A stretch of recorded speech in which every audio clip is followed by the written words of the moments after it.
তৰুণ গগৈক দুৰ্ব্যৱহাৰ এছপি ৰাজেন সিঙৰ ক্ষমতাৰ অপব্যৱহাৰ কৰাৰ অভিযোগ গোলাঘাটৰ এছপিৰ বিৰুদ্ধে। এছপিয়ে মোক এনেকুৱা ধৰণৰ হেৰি কৰিছে, ট্ৰিটমেণ্ট দিছে। মোক কৈছে তই তৰুণ গগৈ নেকি এনেকৈ বুলি ক'লে। মই বোলো হয় ছাৰ, তোৰ ঘৰ ক'তো এনেকৈ বুলি কৈছোঁ। মই কৈছোঁ মোৰ ঘৰ ইয়াতে। কৈছে ৰ তোক এতিয়াই এৰেষ্ট কৰি আছোঁ। এয়াই নেকি অসম আৰক্ষীৰ জনহিত জনসেৱাৰ্থে শ্লোগান। গোলাঘাটৰ আৰক্ষী অধীক্ষকৰ চূড়ান্ত ময়মতালি। এছপি ৰাজেন সিঙৰ বিৰুদ্ধে ক্ষমতাৰ অপব্যৱহাৰৰ অভিযোগ। হাতী চাফাৰীৰ বাবে আসন দিব নোৱাৰাৰ বাবেই বনপালক তৰুণ গগৈক প্ৰথমে ফোনযোগে ধমক, তাৰ পিছত পুৱা পাতিৰ পৰাই আটক কৰাই পোৱালেগৈ কহৰা থানা। এছপিয়ে মোক এনেকুৱা ধৰণৰ হেৰি কৰিছে, ট্ৰিটমেণ্ট দিছে। মোক কৈছে তই তৰুণ গগৈ নেকি এনেকৈ বুলি ক'লে। মই বোলো হয় ছাৰ, তোৰ ঘৰ ক'তো এনেকৈ বুলি কৈছোঁ। মই কৈছোঁ মোৰ ঘৰ ইয়াতে। কৈছে ৰ তোক এতিয়াই এৰেষ্ট কৰি আছোঁ। মানে এনেকুৱা ধৰণৰ স্লেং ৱৰ্ড ধমক দিছে আৰু। তাৰপিছতে মই মানে তেতিয়া মানে মোৰ ৱাইফ মোৰ লগতে থাকেতো, তেতিয়া তেওঁ কৈছে যে আপুনি এইটো বস্তু ৰেকৰ্ড কিয় নকৰে। ৰেকৰ্ড কৰিম বুলি কোৱাৰ লগে লগে সেইটো শুনিলে চাগে বোধ হয়। তেতিয়া মানে তেওঁ ফোনটো কাটি দিলে। কথা সিমানে। তেতিয়া মই ভাবিছোঁ যে এতিয়াতো আহিবই, কাৰণ তেওঁৰ মুডটো মই গম পাওঁ। তাৰমানে আমিও আমাৰ অভিজ্ঞতা হৈছে যে মানুহে কেতিয়া কি কথা কয়, সেইটো অভিজ্ঞতাৰ পৰা মই গম পালোঁ যে মানে তেওঁ এতিয়া মানে মানুহ পঠাব, মোক এৰেষ্ট কৰিবলৈ আহিব এতিয়া ৰাতি। প্ৰায় 11:30 12টা বাজিছে আৰু তেতিয়া তেনেকুৱা ধৰণৰ সময়তে ঠিক মোৰ মনত নাই। তাৰমানে সময়টো চাবলৈ তেতিয়া আৰু হেৰি নাথাকে। তো তেতিয়া তেনেকুৱা ৰাতি আহিছে, আহি পেলাই মানে ঠিক আহোঁতে মানে তেওঁ ফোন কৰিছে তেওঁলোকে। মই তেতিয়া ফোনটো ৰিচিভ কৰা নাই। মই গম পাইছোঁ তেওঁলোক আহি আছে। তাৰপিছতে তাৰপৰা ইয়াতে মানে গাড়ী ঘোৰা ধাম ধুম এনেকৈ কৰি পেলাই দৰজা চৰজা মাৰিছে। মোৰ ৰোড ছাইড ঘৰ, মই গম পাইছোঁ। তেনেকুৱাতে তাৰপিছতে আহি আৰু ইয়াতে হেৰি হৈছে, আমাৰ মিডিয়া পাৰ্চনছবিলাক কেনেকৈ গম পালে আহি গ'ল। আহি যোৱাৰ পিছতে আৰু তেওঁলোকে হেৰি কৰিলে, মোক সোধা পোছা কৰিছে। সোধা পোছা কৰিলে আৰু তেওঁলোকে কৈছে যে আমি এছ পি অৰ্ডাৰ লৈ আহিছোঁ, গতিকে থানালৈ মোক নিশা উঠাই লৈ গৈছে। তো সেয়াই আৰু ঘটনা। তাৰপিছত মোক 4টা বজালৈকে বহাই থৈ দিছে তাতে। শুই থকা অৱস্থাতে বুলি ধৰা আৰু তাৰমানে। হয়, আমি ক'বলৈ ওলাইছোঁ নিজৰ ক্ষমতাৰ অপব্যৱহাৰ কৰি চূড়ান্ত ময়মতালি কৰাৰ অভিযোগ উঠা এইজন আৰক্ষী অধীক্ষক ৰাজেন সিঙৰ বিষয়ে। এছপি ৰাজেন সিঙৰ পৰিয়ালক হাতী চাফাৰীৰ বাবে আসন যোগান ধৰিব নোৱাৰাৰ বাবেই বনপালক তৰুণ গগৈক বৃহস্পতিবাৰে নিশা প্ৰায় 11 বজাত কাজিৰঙাৰ ডিৰিঙৰ নিজৰ বাসগৃহৰ পৰা আটক কৰি কহৰা আৰক্ষী চকীলৈ লৈ অনাৰ অভিযোগ উত্থাপিত হৈছে। উল্লেখ্য যে আত্মীয়ৰ বাবে 5টা হাতী চিট বিচাৰি বনপালক তৰুণ গগৈৰ সৈতে প্ৰথমে যোগাযোগ কৰিছিল আৰক্ষী অধীক্ষক ৰাজেন সিঙে। কিন্তু হাতীৰ চিট দিব নোৱাৰাৰ বাবেই টেলিফোনত বনপালকগৰাকীক অশ্লীল গালি গালাজ কৰাৰ লগতে গ্ৰেপ্তাৰ কৰাৰ ভাবুকি প্ৰদান কৰাৰ গুৰুতৰ অভিযোগ উত্থাপন কৰে তৰুণ গগৈয়ে। নিশা প্ৰায় 11 বজাত নিজ বাসগৃহৰ পৰা আটক কৰি নিয়াৰ পিছত তৰুণ গগৈক প্ৰায় 4 ঘণ্টা সময় আৰক্ষী চকীতে থাকিবলৈ বাধ্য কৰায় যদিও অৱশেষত গোলাঘাট জিলা উপায়ুক্তৰ হস্তক্ষেপত তেওঁক ঘৰলৈ যাবলৈ দিয়া হয়। নিশা বনপালকগৰাকীক এছপি ৰাজেন সিঙে নিজৰ ক্ষমতাৰ অপপ্ৰয়োগ কৰি আৰক্ষী চকীলৈ অনা বিষয়টোৱে যথেষ্ট মনোকষ্ট দিয়াৰ লগতে মানসিকভাৱে ক্ষতি কৰা বুলি মন্তব্য কৰে বনপালক তৰুণ গগৈয়ে। এছ পি ছাৰক কথাটো ক'লে, তাৰপিছত এছ পিয়ে কি ক'লে তেওঁ নাজানো। তাৰপিছত আকৌ তেওঁ ফোন কৰিছে, ৰিপিট ফোন কৰিছে, যে কৈছে যে আপুনি এটা কাম কৰক, ছাৰক এবাৰ আপুনি ছাৰৰ নাম্বাৰটো লৈ লওক, ছাৰক এবাৰ বুজাই দিয়ক গোটেই কণ্ডিশ্যনটো আমাৰ ইয়াৰ নিয়মটো। তো মই মানে ভাবিছোঁ, মই বোলো মই এতিয়া নকৰোঁ নেকি ফোন এতিয়া ৰাতিখন এছ পি ছাৰলৈ। নহয় আপুনি কাইণ্ডলি আপুনি এবাৰ বুজাই দিয়কচোন কথাটো, কিজানি আপোনাৰ কথাটো বুজি পায়। ঠিক আছে মই বোলো দিয়ক। তেওঁৰ ৰিকুৱেষ্টটো মই হেৰি কৰিব নোৱাৰি, মানে মই কি কৰিলোঁ, এছ পি ছাৰৰ নাম্বাৰটো লৈ পেলাই এছ পিলৈ ফোন কৰিলোঁ।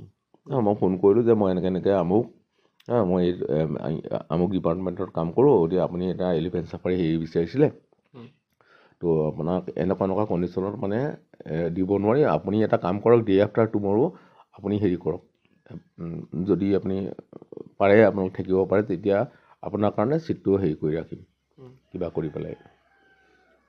তাৰপিছতে তেওঁ মানে মোক এটা ৰিপ্লাই দিলে, হেৰি নহয় আপোনালোকক যদি কাৰোবাক যদি ফৰেষ্ট ডিপাৰ্টমেণ্টৰ যদি কাৰোবাক যদি কিবা কাৰণত যদি এৰেষ্ট কৰিবলগীয়া হয়, তেতিয়া আপোনালোকক যদি মই কওঁ পৰহিলৈ আপোনাক ৰিলিজ কৰি দিয়া হ'ব তেনেকৈ কৰিলে। তাৰপিছতে মই বোলো ছাৰ আপুনি কি কৈছে, আপুনি মই মানে ধৰিব পৰা নাই মানে এনেকুৱা SP য়ে কৈ আছিলে তাৰপিছতে ফোনতে তাত SP য়ে মোকতো এনেকুৱা ধৰণৰ হেৰি কৰিছে ট্ৰিটমেণ্ট দিছে মোক কৈছে তই তৰুণ গগৈ নেকি এনেকৈ বুলি ক'লে মই বোলো হয় ছাৰ তোৰ ঘৰ ক'তো এনেকৈ বুলি কৈছে মই কৈছোঁ মোৰ ঘৰ ইয়াতে কৈছে ৰ তোক এতিয়াই এৰেষ্ট কৰি আছোঁ মানে এনেকুৱা ধৰণৰ স্লেং ৱৰ্ড কৈ ধমক দিছে আৰু তাৰপিছতে মই মানে তেতিয়া মানে মোৰ ৱাইফ মোৰ লগতে থাকেতো তেতিয়া তেওঁ কৈছে যে আপুনি এইটো বস্তু ৰেকৰ্ড কিয় নকৰে ৰেকৰ্ড কৰিম বুলি কোৱাৰ লগে লগে সেইটো শুনিলে চাগে বোধ হয় তেতিয়া মানে তেওঁ ফোনটো কাটি দিলে কথা সিমানে তেতিয়া মই ভাবিছোঁ যে এতিয়াতো আহিবই কাৰণ তেওঁৰ মুডটো মই গম পাওঁ তাৰমানে আমিও আমাৰ অভিজ্ঞতা হৈছে যে মানুহে কেতিয়া কি কথা কয় সেইটো অভিজ্ঞতাৰ পৰা মই গম পালোঁ যে মানে তেওঁ এতিয়া মানে মানুহ পঠাব মোক এৰেষ্ট কৰিবলৈ আহিব এতিয়া ৰাতি প্ৰায় 11:30 12:30 বাজিছে আৰু তেতিয়া তেনেকুৱা ধৰণৰ সময়তে ঠিক মোৰ মনত নাই তাৰমানে সময়টো চাবলৈ তেতিয়া আৰু হেৰি নাথাকে তো তেতিয়া তেনেকুৱা ৰাতি আহিছে আহি পেলাই মানে ঠিক আহোঁতে মানে তেওঁ ফোন কৰিছে তেওঁলোকে মই তেতিয়া ফোনটো ৰিচিভ কৰা নাই মই গম পাইছোঁ তেওঁলোক আহি আছে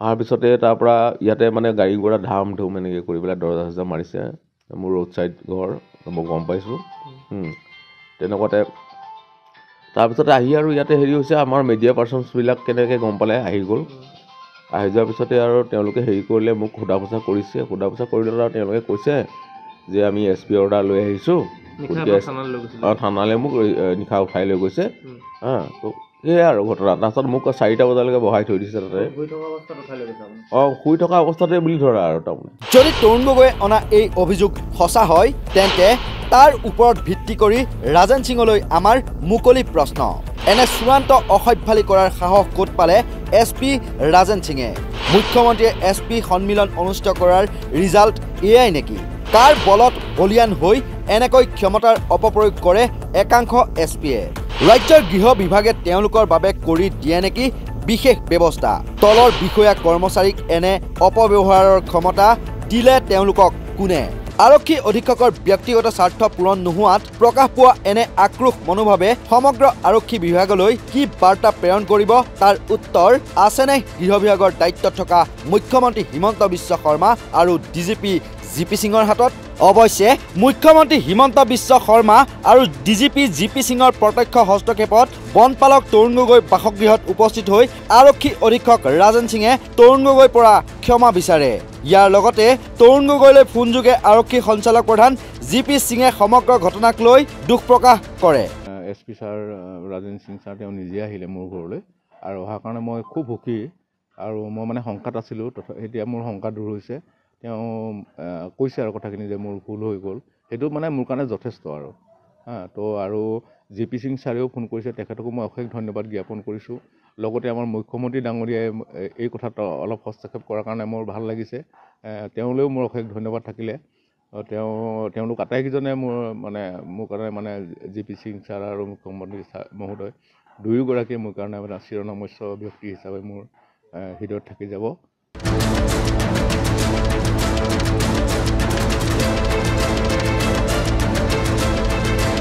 বোকাখাতৰ পৰা উত্তম শৰ্মাৰ সহযোগত news desk report north east নাও।